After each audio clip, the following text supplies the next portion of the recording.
বিসমিল্লাহির রহমানির রহিম।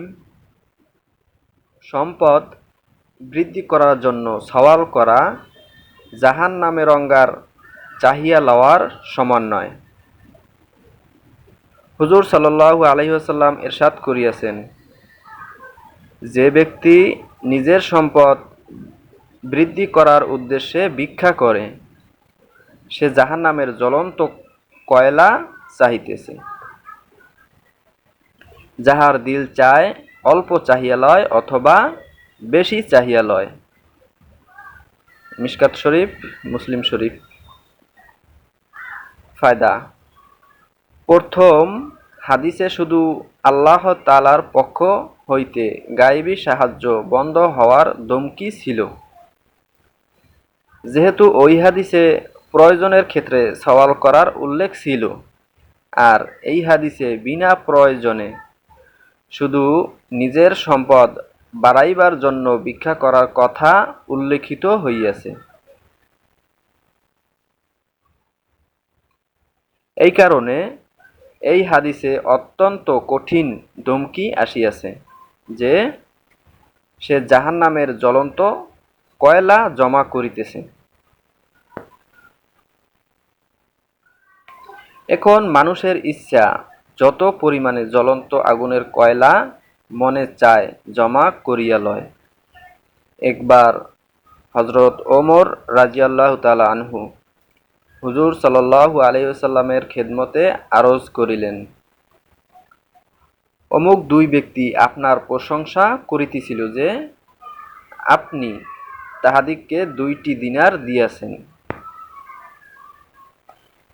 হুজুর সাল্লাল্লাহু আলাইহি ওয়াসাল্লাম বলিলেন, কিন্তু অমুক ব্যক্তি যাহাকে আমি 10 হইতে 100 পর্যন্ত স্বর্ণমুদ্রা দিয়াছি, সে এইরূপ করে নাই। অতঃপর বলিলেন, কিছু মানুষ এমন আছে যাহারা সওয়াল করে এবং আমি তাহাদের সওয়ালের কারণে যাহা দেই তাহা বগল দাবা করিয়া লইয়া যায়, অথচ তাহার নিজেদেরও বগলের নিচে আঙ্গুল দাবাইয়া লইয়া যায়। হযরত ওমর রাদিয়াল্লাহু তাআলা আনহু আরজ করিলেন, ইয়া রাসূলুল্লাহ, তবে আপনি দেন কেন? হুজুর সাল্লাল্লাহু আলাইহি ওয়াসাল্লাম বলিলেন, আমি কি করিব? তাহারা সওয়াল করা ছাড়া থাকিতে পারে না, আর আল্লাহ তাআলা আমার জন্য কৃপণতাকে পছন্দ করেন না। অন্য এক হাদিসে এইভাবে বর্ণিত হইয়াছে, হযরত ওমর রাদিয়াল্লাহু তাআলা আনহু আরজ করিলেন, ইয়া রাসূলুল্লাহ, যখন আপনার জানা আছে যে উহা আগুন, তখন আপনি কেন দান করেন?